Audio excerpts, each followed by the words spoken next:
One of the greatest burdens that human beings carry is the burden of tomorrow. The constant anxiety of what might happen, what could go wrong, or how things will unfold. It eats away at the heart, consumes the mind, and robs a person of the joy and peace that today offers. But the reality is, no matter how intelligent you are, no matter how organized your plans may be, or how deeply you worry about it, the future does not belong to you. It belongs to the one who created the heavens and the earth. Your mind is limited, but the knowledge of the Almighty is infinite. While you see only a snapshot, He sees the whole story. While you calculate outcomes, He already knows the results. And while you stress over possibilities, He is managing realities beyond your comprehension. People forget that they were created with a purpose, and the one who created them has already written their timeline. So when you exhaust yourself worrying about how things will turn out, you're trying to take control of something that was never in your hands to begin with. The rain falls not because you demand it, but because the decree has come. The seed becomes a tree not because you willed it, but because the order was given. In the same way, your future will unfold exactly as it was always meant to. Yes, make plans. Yes, take action. But don't carry the weight of what's beyond your reach. You weren't created to carry that kind of stress. You were created to believe, to trust, and to try with sincerity. People spend sleepless nights over things that may never happen. They think and overthink until their health begins to deteriorate, their spirit starts to wither, and their prayers become empty routines.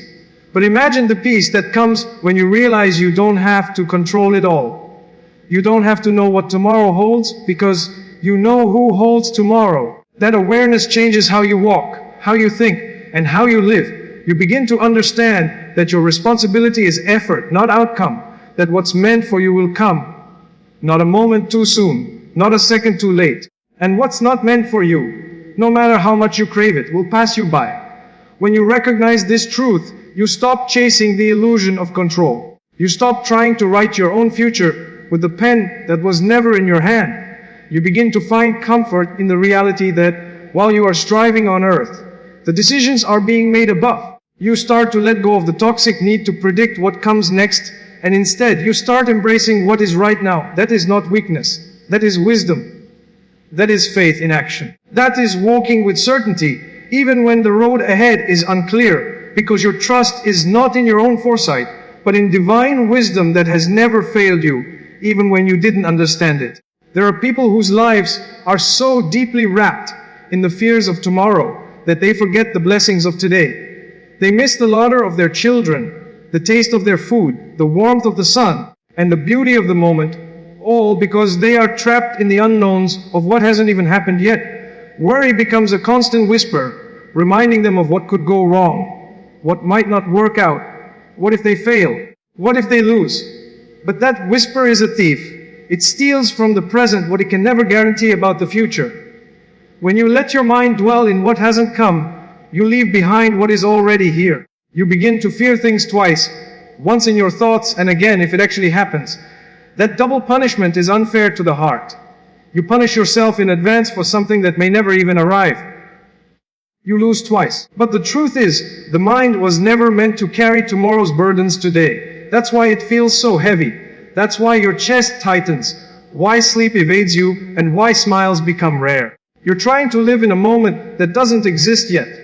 What if instead of thinking about what might happen tomorrow, you start recognizing what is happening now? The fact that you can breathe, that you're safe, that you have people who care about you, that you woke up today when others didn't. These are not small things, these are the miracles of today, the treasures of now. And every time you ignore them in favor of hypothetical fears, you're telling life that its gifts aren't enough. You're rejecting peace in favor of panic. People think worrying is a sign of responsibility, but there's a difference between preparing and overthinking. Being prepared is noble. It means you're doing your part. But drowning in worry is a sign of mistrust. It means you've forgotten that there's a greater plan at play, that the Almighty is already taking care of what you can't even see yet. If you truly believe that you'll do what you can and let the rest unfold as it's meant to. Peace doesn't come from perfect plans. It comes from perfect trust. The people who sleep with calm hearts are not those with problem-free lives. They are the ones who know that even in chaos, there's a wisdom guiding every step.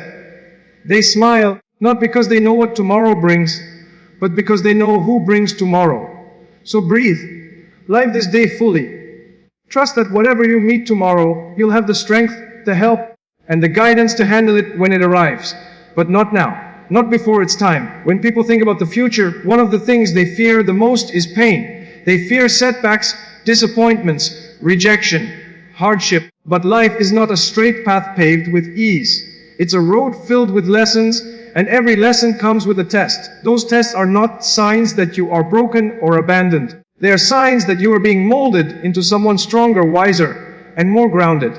You see, trials don't come to destroy you. They come to expose the weaknesses you didn't know you had, and to build the resilience you didn't know you needed. Every hardship you're afraid might come in the future is an opportunity to grow. But if you fear it so much that you begin to run from life, you rob yourself of that growth. People want strength without lifting the weight. They want patience without delay. They want wisdom without failure. But that's not how it works. You don't become strong by avoiding trials. You become strong by facing them and learning through them. If you knew the full story of those you admire, you'd realize that behind every success was a series of painful chapters. The difference is, they didn't give up when things went wrong. They understood that just because they were tested didn't mean they were being punished. It meant they were being prepared. So stop fearing the future as if every challenge will break you. Challenges don't break the sincere heart, they shape it. When you live with the mindset that trials are part of the package, you stop resisting every difficulty. You stop interpreting hardship as failure. Instead, you start asking, what can I learn from this? What is this trying to teach me? And in doing so, you rise above your fears and start walking with purpose. Because now, you know that your journey isn't meant to be perfect. It's meant to be transformative. There is no greatness without adversity, no light without some darkness, and no peace without the storm that teaches you how to appreciate it. So when you think about the future, don't be paralyzed by what might go wrong. Be inspired by what you could become through it. Because with every test that comes your way, there is also the strength to pass it. You just don't see that part yet. There's a deep kind of peace that enters the heart when you finally realize your story has already been written. Your life with all its highs and lows, its detours and destinations, its moments of clarity and seasons of confusion is unfolding exactly as it was always meant to. Your provision, your sustenance, your risk, your tests, and your triumphs, they have all been measured and decreed by the one who knows you better than you know yourself. So when you lie awake worrying about whether you'll have enough, whether you'll succeed, whether things will go your way, understand that the answer has already been written. And it was written with wisdom, with knowledge, and with a mercy far greater than your own plans. When a person truly embraces this, their chest expands with relief.